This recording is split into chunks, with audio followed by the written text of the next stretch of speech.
The cry beneath the ice, it wasn't the wind. It wasn't the branch of some tired tree scraping across the snow. It was something smaller, sharper, alive. A sound that split through the cold morning air like a secret being broken. A puppy's cry. Not just any cry, a German shepherd's cry, muffled by rope and ice. It came from somewhere near the frozen stream, from a shape half buried in frost and shadow. I followed the sound, boots sinking deep, my breath forming clouds that dissolved faster than I could count. At first I thought it was a trick of the cold, a ghost sound carried from miles away. But then I saw her, the mother dog, a full-grown German shepherd, her fur stiff with frost, her gums bleeding as she chewed at a tangled rope net. Her body trembled, but her eyes never left the small shape beneath her. The puppy. He couldn't move.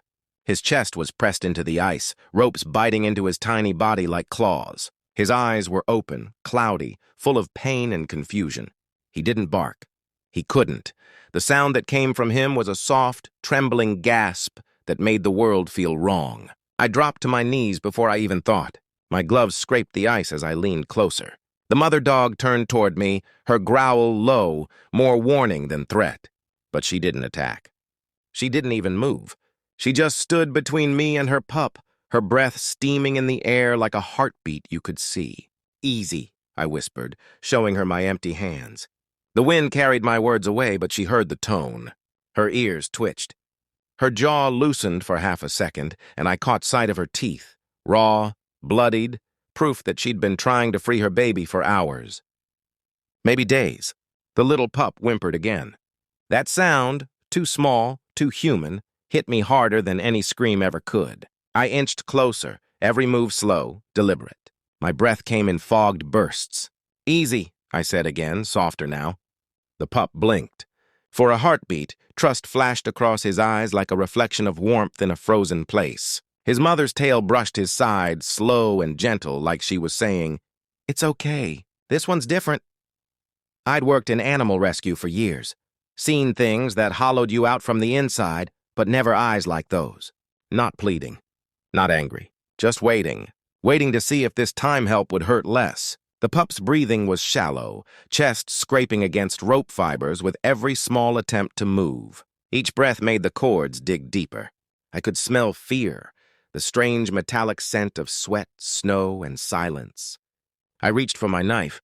The mother dog tensed, a warning flash in her eyes, but didn't lunge. "Not to hurt," I murmured, voice barely more than a vibration. "To help," she stared, unmoving. But when I slid the blade under the first knot, her ears flicked forward. She understood. The first strand snapped. The sound was small, too small for what it meant. Freedom should roar, but sometimes it just whispers. The little shepherd gasped, a sharp, wet gulp of air that trembled into a whine. The ropes had owned his body, but the moment they loosened, his lungs remembered what breathing was. The mother pressed her nose against his cheek, making that low humming sound only mothers make when they've run out of everything except love. I cut another rope, then another. My fingers burned with cold, my breath harsh in the stillness. Every snap echoed like a heartbeat. When the final knot gave way, the pup collapsed against the snow, too weak to stand, too brave to cry again. I caught him before his head hit the ice. His body felt wrong, light, fragile, like it was built of bones and stubbornness. His fur was rough with frost, but underneath, heat still flickered. Alive. Barely. The mother dog leaned close, sniffed him, then looked at me. Not as a threat this time, as a warning. "Don't break him more than he already is." I nodded without realizing it. "You're safe, kid," I whispered, wrapping him in my coat. My voice cracked. She heard it. Her ears tilted forward, studying me like she could see the truth behind the sound. She took a step forward, then another, until she was close enough that her breath brushed my wrist. The snow fell heavier around us, the kind that swallows sound. I lifted the pup carefully, and she followed, step for step, her eyes never leaving him. She didn't growl. She didn't bark. She just walked beside me, every movement measured, her body close enough to feel the heat of her willpower. When we reached the truck, I opened the door, but she hesitated. She looked at me, then at her pup. I nodded like an idiot, as if she spoke English. But she did understand. She jumped in after him, curling around his small body like armor. I shut the door, climbed behind the wheel, and for the first time that day realized my hands were shaking. Not from the cold, from how close I'd come to being too late. The engine rumbled to life, filling the silence with warmth. The heater groaned, blowing air that smelled like dust and gasoline. I looked in the mirror. The puppy's tiny chest rose and fell in jerky, uneven movements. His mother watched me, eyes glowing faint amber in the dashboard light. Not trusting yet, not forgiving, just watching. Every time I hit a bump, her muscles tightened. When the road curved, she leaned toward the pup, pressing her muzzle against his fur to steady him. That wasn't trust. That was a warning. You drop him once and I'll make you pay. I drove slower. The little pup's breathing steadied, but his paws twitched, like he was still trapped inside that rope in his dreams. He whimpered once and she answered with a soft growl, the kind that sounds like love if you've ever heard it before. I kept one hand on the wheel, the other on the coat wrapped around him, feeling his heartbeat thudding weak but defiant against my wrist. I'd carried wounded animals before, foxes, strays, even eagles, but never one that felt this intentional. Like he was alive purely out of spite, a creature refusing to give the world the satisfaction of winning. When we reached my cabin, the wind had quieted. The snow glittered under the headlights like broken glass. I cut the engine. The silence that followed was thick enough to feel. The mother was out before I opened my door. She stood in the snow, staring at the cabin like she'd already decided this would be her son's new den, or his grave, depending on what I did next. I moved slow, careful. She watched every step. I opened the cabin door. She sniffed the air, tail stiff, then walked in first, not waiting for permission. Claiming space, I followed with the pup, laid him near the stove on a folded towel. Steam rose from his coat as the ice melted. He made a faint sound, a tiny canine moan that sounded like, "Please don't stop."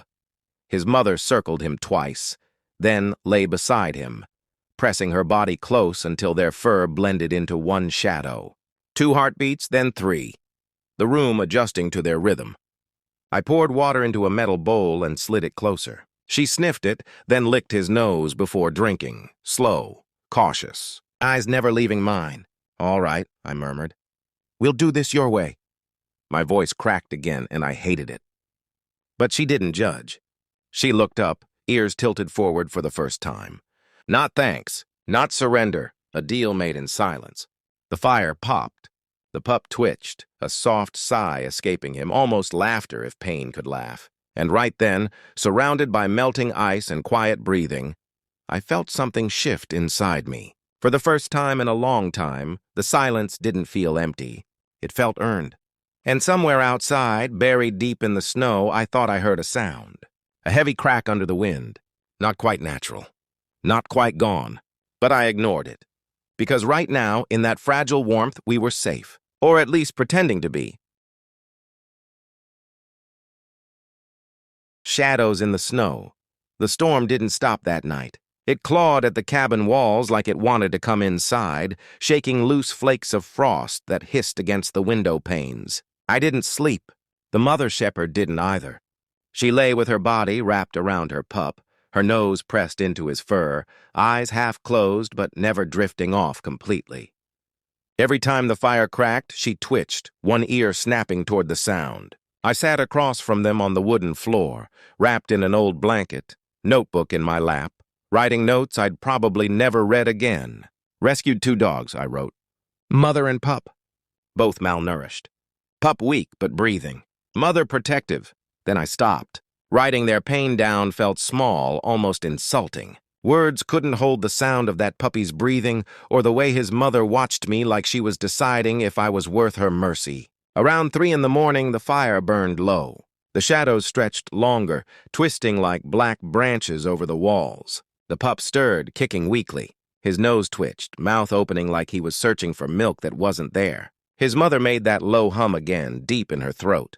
I'd read somewhere that dogs can talk without sound, that they communicate in heartbeats, scents, and shared warmth. If that's true, the room was full of conversation. I poured some goat's milk I'd kept for emergencies, warmed it by the fire, and filled a small syringe. The mother stiffened as I approached. "Easy," I whispered. "He needs this." Her eyes narrowed, but she didn't growl. Just stared as I knelt. I slid the syringe near the pup's mouth. He sniffed it, then bit weakly, his tongue barely strong enough to swallow. But he drank. Drop by drop, life returning like a flicker in a dying lamp. His mother leaned in and licked the milk from his nose, cleaning him between every swallow. When the syringe was empty, he sighed and pressed himself closer to her belly, asleep before I could even pull away. The mother met my gaze again. For the first time, something changed in her eyes. Not trust exactly, but recognition, as if she'd finally decided I wasn't part of the danger anymore. I leaned back and exhaled. "You're welcome," I muttered.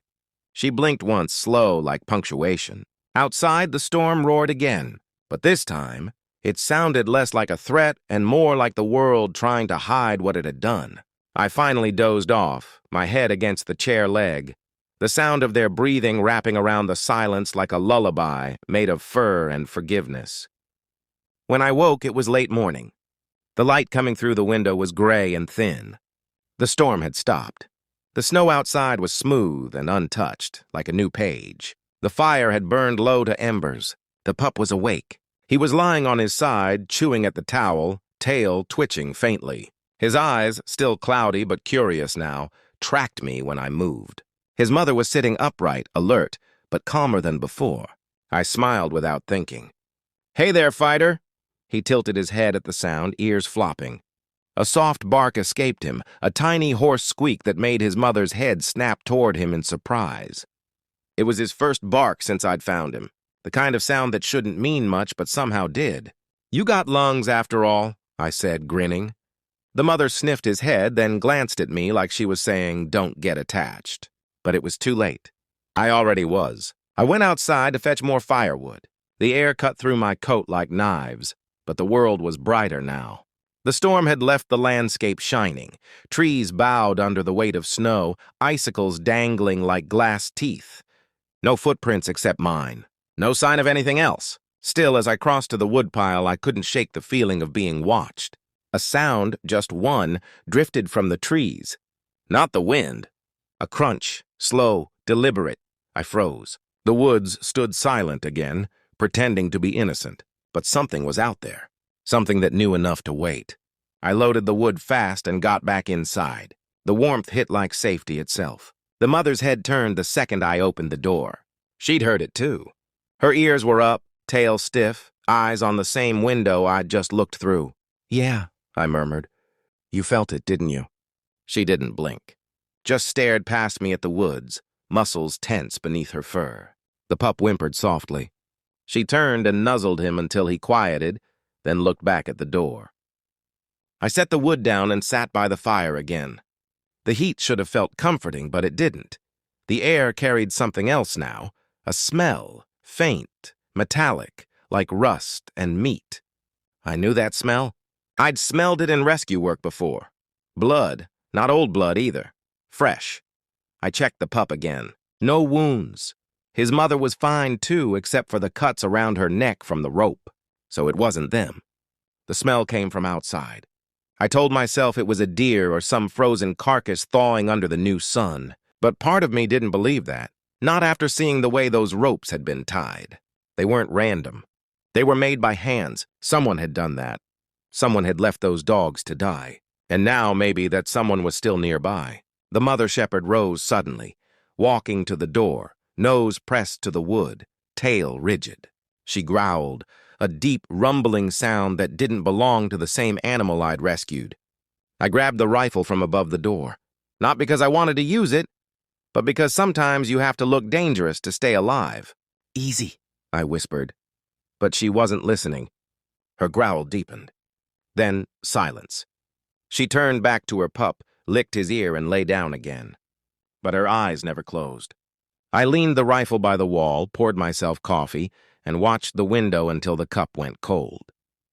By afternoon, the pup was strong enough to stand. Wobbly, legs shaking but determined. I laughed under my breath. "Look at you, tough guy." He stumbled, fell, then tried again.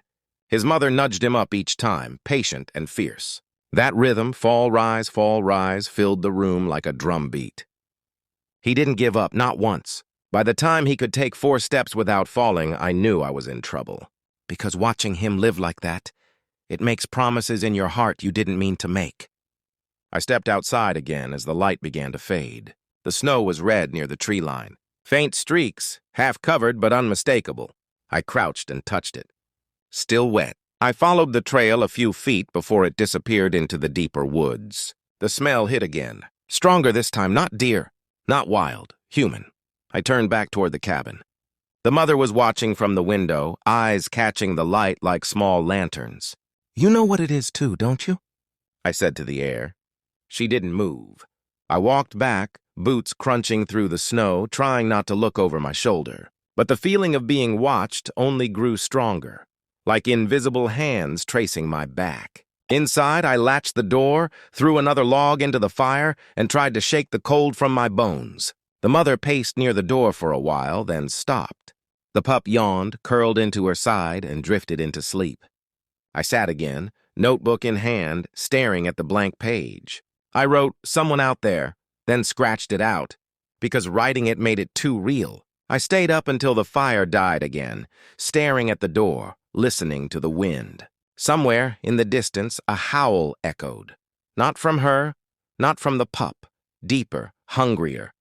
And in that moment, I realized the rescue wasn't the end. It was the beginning. Whatever had left those ropes behind wasn't done yet. The thing in the trees, the morning came slow and colorless. The fire had gone out again, leaving the cabin wrapped in gray breath. The mother dog was awake before me, standing by the door, her ears fixed on the woods. The pup slept curled in the blanket I'd laid by the stove, his tiny chest rising and falling in fragile rhythm. I sat up, rubbing the cold from my face. "Still watching?" I whispered. She didn't turn, didn't blink. Just stayed there, every muscle alive, tail stiff and straight. There was frost on the window glass, spider-webbed and glimmering, but between those veins of ice I saw it too. A movement. Slow, deliberate, just beyond the tree line. Not a deer, not a fox, something taller. I stood, moving carefully, heart hammering too loud in my ears. The figure didn't move closer, just stood half hidden behind a pine. A coat, a person, watching. I blinked, and it was gone. "You saw it too," I murmured. The mother turned her head slightly, enough to catch my eyes, then looked back at the window. That was her answer. Yes. I dressed fast, boots crunching the half-melted snow near the doorway. "Stay," I told her. She growled low, but didn't block me this time. Maybe she knew I had to look. The air outside was heavy with silence, the kind that sits in your bones. The trail from yesterday, those faint red marks, was frozen now, locked beneath a new crust of ice. I followed them anyway, step by step. The forest was quiet except for the occasional crack of snow under my boots. No birds, no wind, nothing alive that wanted to be heard. When I reached the tree where I'd seen the figure, the snow was disturbed. Footprints. Human. Barely visible, half-covered but real. And beside them, something else. Rope fibers. Torn. The same kind I'd cut from the pup. My stomach dropped. Someone had been here last night. Maybe watching me. Maybe waiting for me to leave the dogs alone. I picked up one of the strands and rubbed it between my fingers. Still damp. Still warm from touch. My pulse started to throb in my neck. Whoever tied those dogs up hadn't just dumped them. They'd come back. And if they were watching now, they knew I had them. I turned fast, scanning the tree line. Nothing but shadows. But shadows were enough. I ran back toward the cabin, boots throwing snow. The air felt thick, closing in around me. When I reached the porch, the mother was standing there, tail low, teeth bared. She could smell it, too. I slammed the door shut, locked it, and dragged the old wooden beam across. She barked once. Sharp, loud, a sound that felt like a warning shot. The pup startled awake, crying softly until she nuzzled him quiet again. "We're not alone," I said, mostly to myself. The cabin walls groaned with wind, or maybe something heavier brushing against them. The smell of smoke and fear mixed in the air. I loaded the rifle. Not to use it, just to have it ready. The mother didn't flinch at the sound. She understood the rhythm of danger. She'd lived it longer than I had. Hours crawled by. The light shifted from gray to blue to the color of bruised gold. The pup tried to walk again, exploring a few feet from the stove before tumbling into my lap. I smiled despite everything. "You're too brave for your own good." His tail wagged once. He licked my hand, tiny, hesitant, but real. That one gesture broke something in the tension, at least for a moment. His mother finally sat down, though her gaze never left the door. I needed a plan. Couldn't stay here forever. The roads would be buried till spring. The nearest town was 30 miles out. Radio signal was dead. I had food for a week, maybe less if I shared. But leaving them behind wasn't an option, not after what I'd seen. As night fell, I fed the fire again. The light flickered, dancing across the cabin walls, catching on the edges of my old photos. The kind you forget you keep until they start judging you.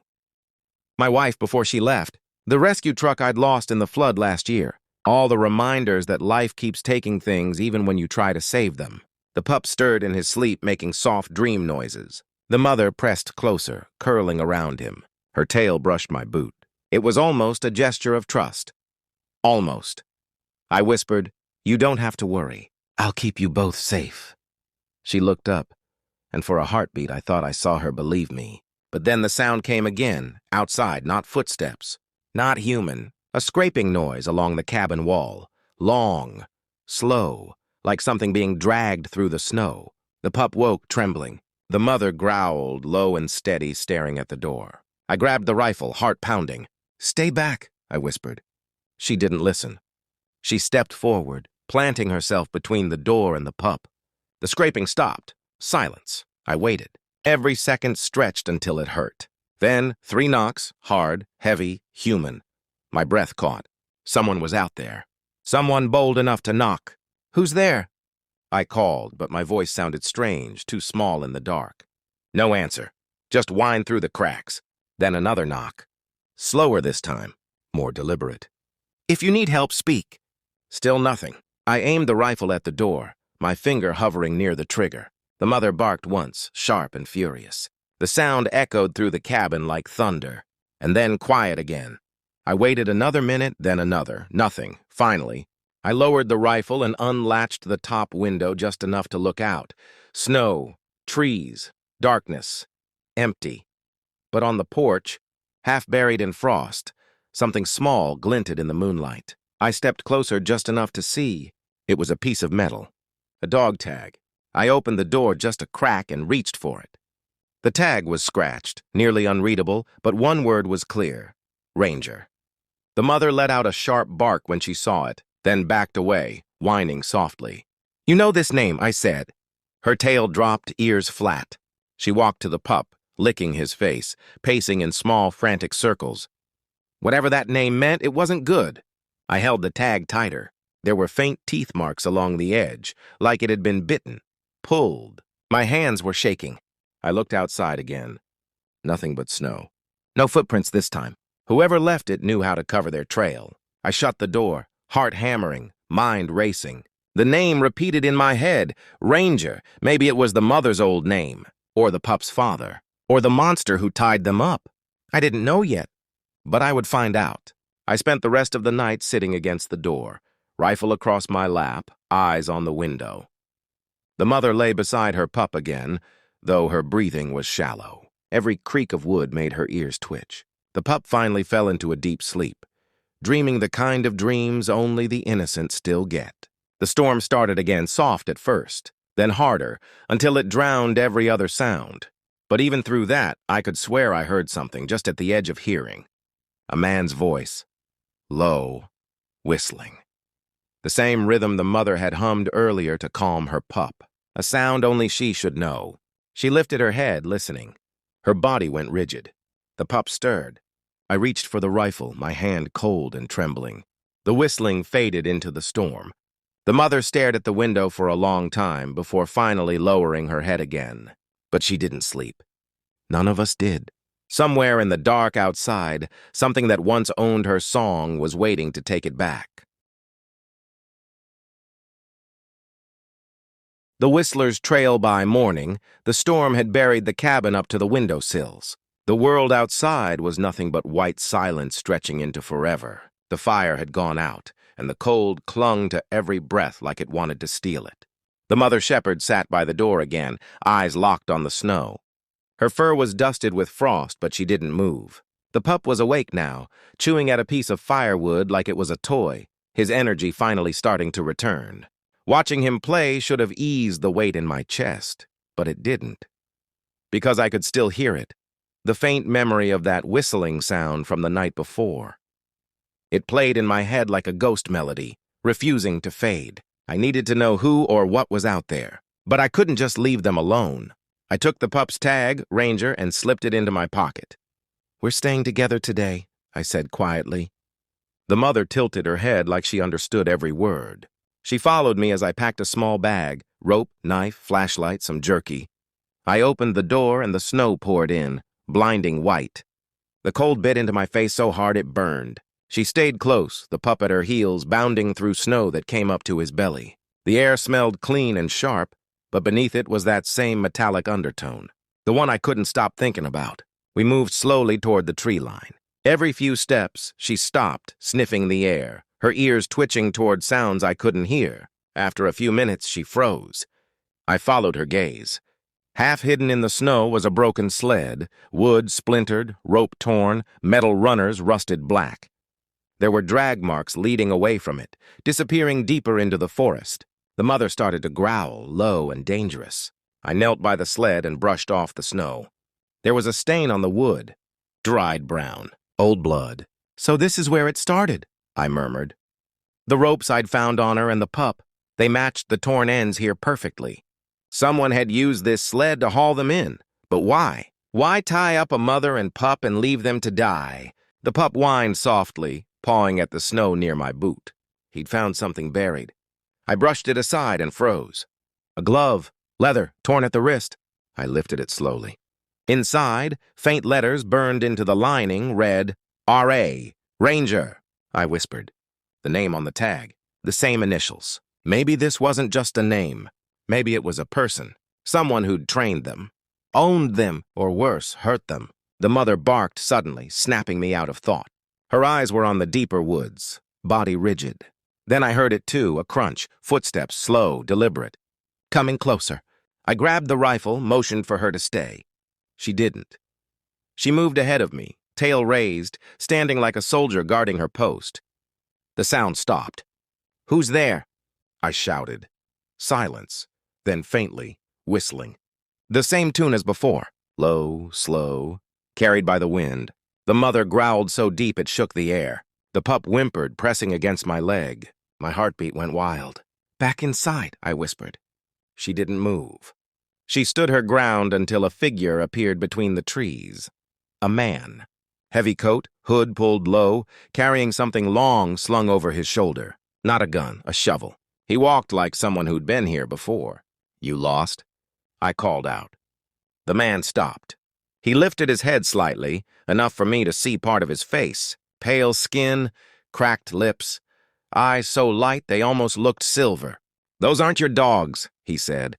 His voice was calm, too calm. I raised the rifle halfway. "They are now." His lips curved, not quite a smile. "You think you saved them?" "You didn't!" The mother barked, lunging forward until the rope around her neck stopped her. I grabbed her collar, pulling her back.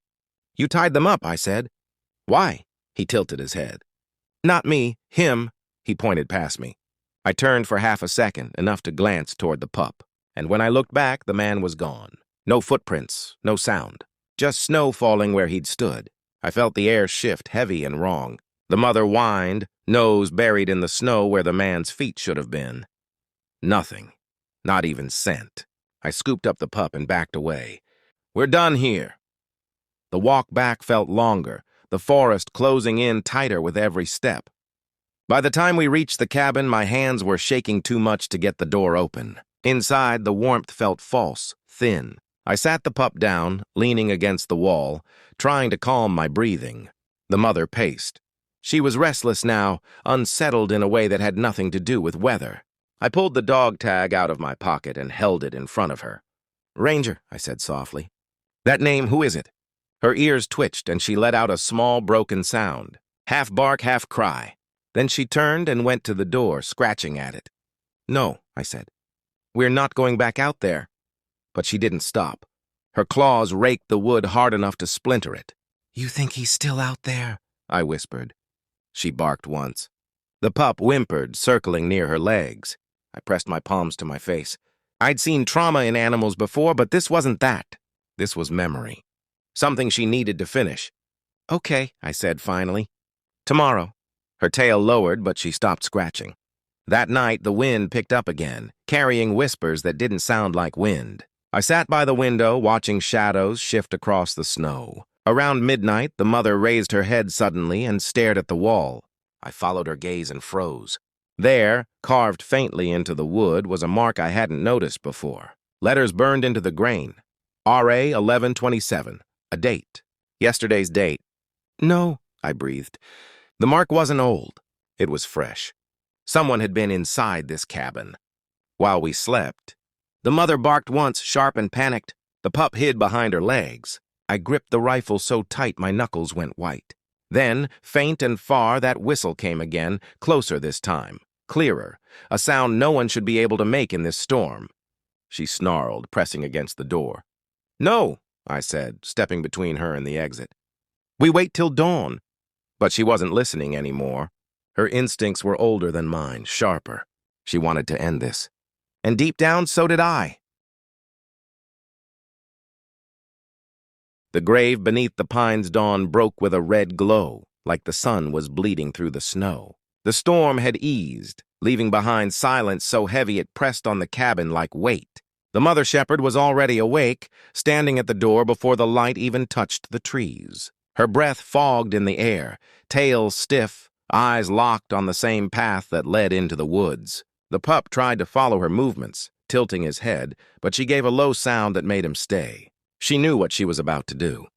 I dressed in silence, slinging the rifle over my shoulder, tucking the tag-marked Ranger into my coat pocket. We'll end it today, I said. She looked back at me once, then pushed through the door into the cold. The air bit like steel, but the snow had softened under the early light. We moved slowly, side by side, the pup watching from the window of the cabin until the trees swallowed us. The forest looked different now, too still, too clean, as if it were hiding what had happened here. Every step creaked. Every branch held its breath. The mother led the way, nose low, pausing every few feet to sniff the ground. The trail was faint, half buried, but she knew it. Dogs never forget scent. Not of love, not of fear. After an hour, we reached a clearing. Broken wood, bits of rope, a torn blanket frozen into the snow, the remnants of something cruel. This where he kept you? I asked softly. She didn't answer, but she walked straight to the center, circling once before sitting down. Then she started to dig. Claws tearing at the snow, frantic, desperate. I dropped to my knees beside her, brushing away chunks of ice. The ground beneath wasn't frozen all the way. That was wrong. It should have been solid this time of year. She dug faster until her paw hit something soft, cloth. I grabbed my knife, cutting through the frozen fabric. What came out wasn't snow. It was fur, black and gold. Another German shepherd, bigger, older, frozen in place, half buried. I swallowed hard. Ranger. The name left my mouth like a curse. The tag in my pocket burned cold. The mother barked sharply, then pressed her nose to the dead dog's muzzle, whining. The sound she made was hollow. No anger, just a long, low mourning that didn't sound like it came from this world. I knelt beside her, my throat tightening. He was yours, I said. Your mate. Your pack. She stayed there, unmoving, eyes locked on his face as if waiting for him to wake. Snow fell quietly between us. The woods didn't make a sound. After a long minute, I saw something else near the body, marks in the snow. Boot prints, human. They led away from the grave, fresh. He came back, I whispered. The one who did this. She turned her head toward the trail, growl rumbling in her chest. I stood gripping the rifle. We end it now. We followed the prints deeper into the trees. The air grew darker, colder, the light dying faster than it should. Each step felt like walking into the throat of something alive. The mother stayed ahead, moving faster, her tail high. Then, without warning, she stopped. Her ears perked, head low. I raised the rifle. A figure stood ahead. The same man as before. The shovel was gone. In its place, a leash. He smiled when he saw her. Good girl, he said softly. The mother's growl turned to a snarl. You did this, I said. Why? He looked at me, eyes pale and empty. She was mine. They both were. Until he bit me. He lifted his hand, showing scars across his wrist. Deep. Ugly. They turned wild. I couldn't let that happen. So you tied them up to die? He shrugged. I gave them a choice. They refused to obey. Disobedience has a price. My stomach turned. You're sick. He smiled faintly. No, I'm a trainer. I teach loyalty. The mother lunged before I could stop her. She hit him full force, teeth flashing, snow flying. He fell backward, yelling, arms flailing. I ran forward, shouting her name, but she didn't stop. All the pain, the hunger, the fear, she poured it into that one attack. Blood splattered across the snow. The man screamed once, high and broken. I grabbed her collar, pulling her off before she killed him. She backed away, panting, fur slick with red. The man lay still, his breath shallow, eyes wild. You think you saved her? He rasped. She'll never stop now. He laughed once, weakly. She's learned what I taught. Then his head fell back, and the forest swallowed his last sound. I stood there, snow melting against the heat of my hands, heart pounding so hard it hurt. The mother turned to me, chest heaving, eyes burning with something that wasn't fury anymore. It was relief and sorrow. I dropped the rifle. It's over, I said. But even as I spoke, I knew it wasn't. Because endings aren't that simple. Not when blood's been spilled. Not when love has been lost. We buried the man beside Ranger, not out of mercy, but because the snow demanded it. The mother sat beside the grave until the wind started again, her tail lying flat, eyes closed. When we finally walked back to the cabin, the pup was waiting at the door, tail wagging. He barked when he saw us, once sharp, joyful. His mother didn't move at first. Then she stepped forward and nuzzled his head. I took off my coat, shaking from exhaustion. My reflection in the window didn't look like me anymore. Just a man carrying ghosts. That night the fire burned bright. The pup slept between us, safe and warm. The mother lay close, but her eyes stayed open. Watching. Always watching. Around midnight I woke to a sound that made my blood run cold. Whistling. The same tune. But the voice wasn't outside. It was behind me. The pup stirred. The mother's head shot up, ears flat. The sound grew louder, circling the cabin like a hand tracing the walls. I grabbed the rifle, scanning the room. No, I whispered. You can't be here. The fire flickered. The window fogged, and in the glass, just for a second, I saw him, the man, standing behind me. Eyes pale, smile thin, then gone.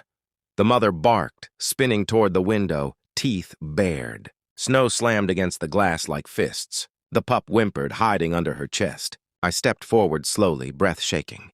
The reflection was gone now. Just me, the fire, and the storm outside.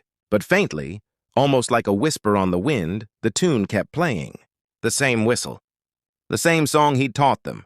Only now, it didn't belong to him anymore. It belonged to her.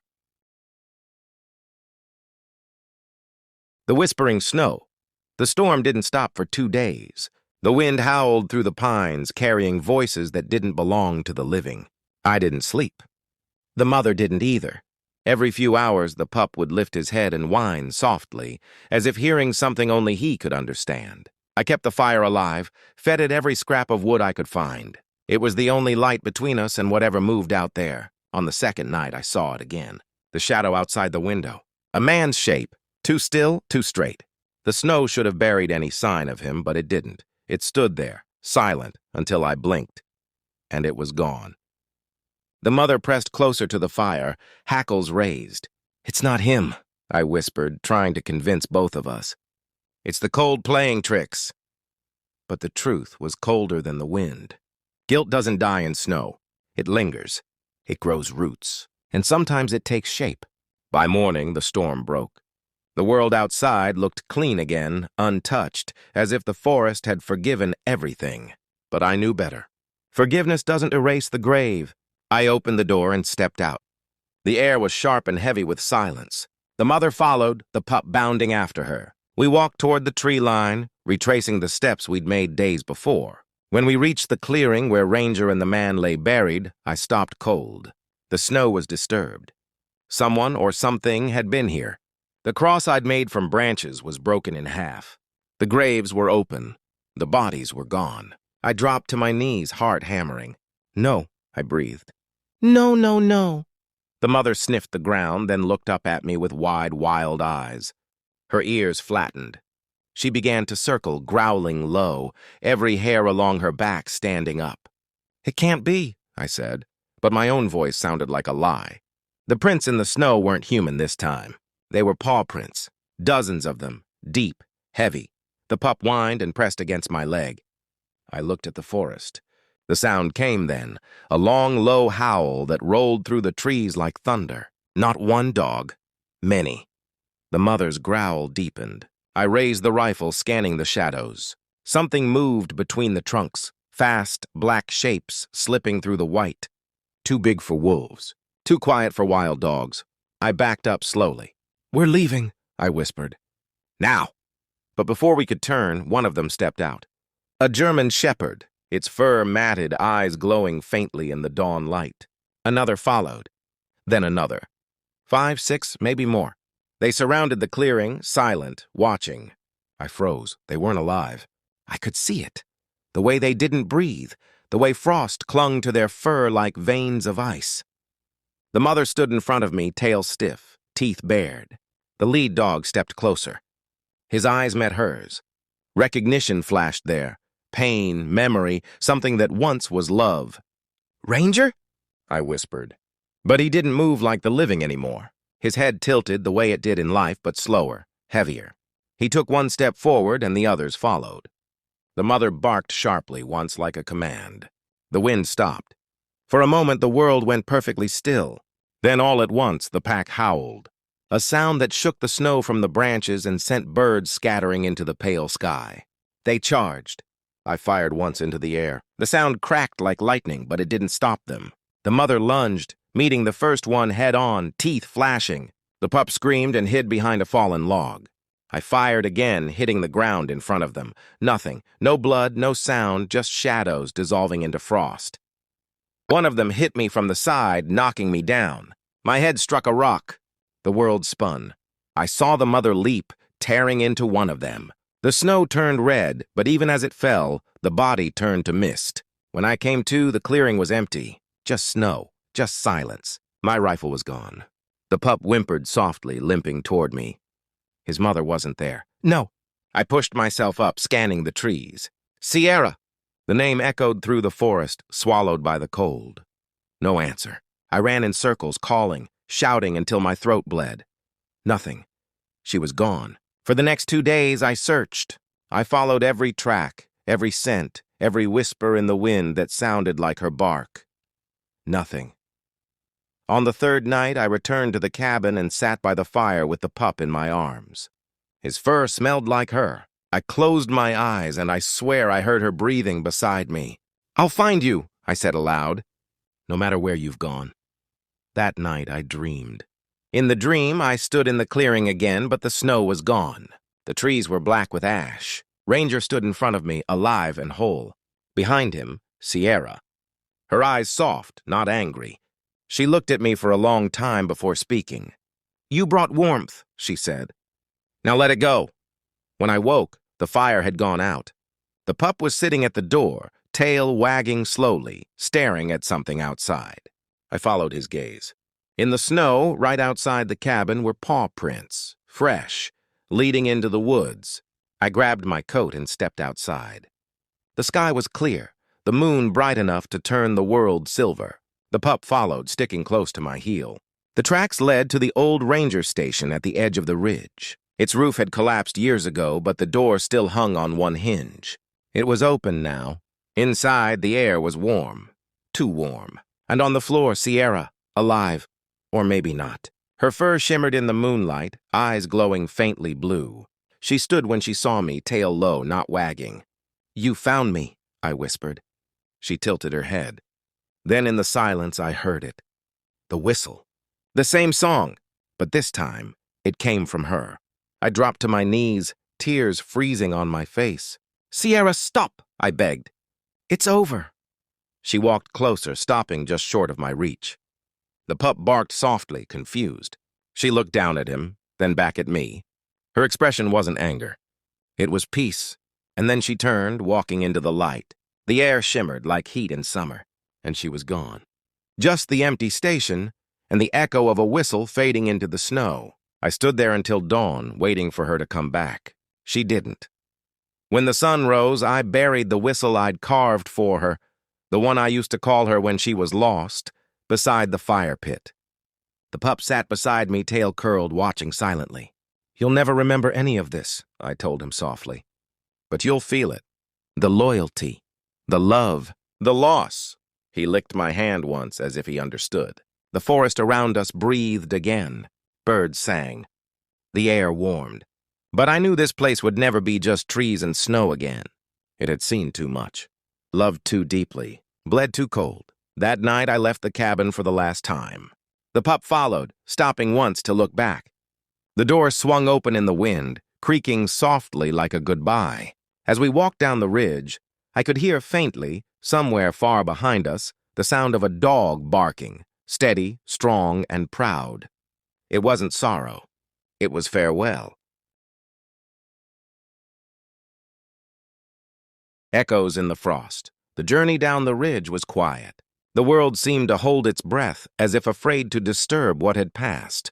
The pup trotted close, every few steps glancing up at me with those trusting eyes. I carried nothing now, no rifle, no tag, no proof of what had happened. Just the faint smell of pine and smoke that clung to my coat. We reached the valley by dusk. The sky was pale gold, the snow glowing like embers. I built a small fire and sat beside it, staring at the mountains we had left behind. The pup lay against my boot, sighing softly. For the first time in days, I felt warmth that wasn't from the flames. I whispered her name, Sierra, and it didn't hurt. It just lingered like breath on glass. A sound carried through the trees, faint and low. At first, I thought it was the wind. Then I realized it was humming, a tune, the same whistle. But it wasn't haunting anymore. It was softer, like a lullaby. The pup's ears perked, and he gave a tiny bark toward the mountains. "You hear her too, huh?"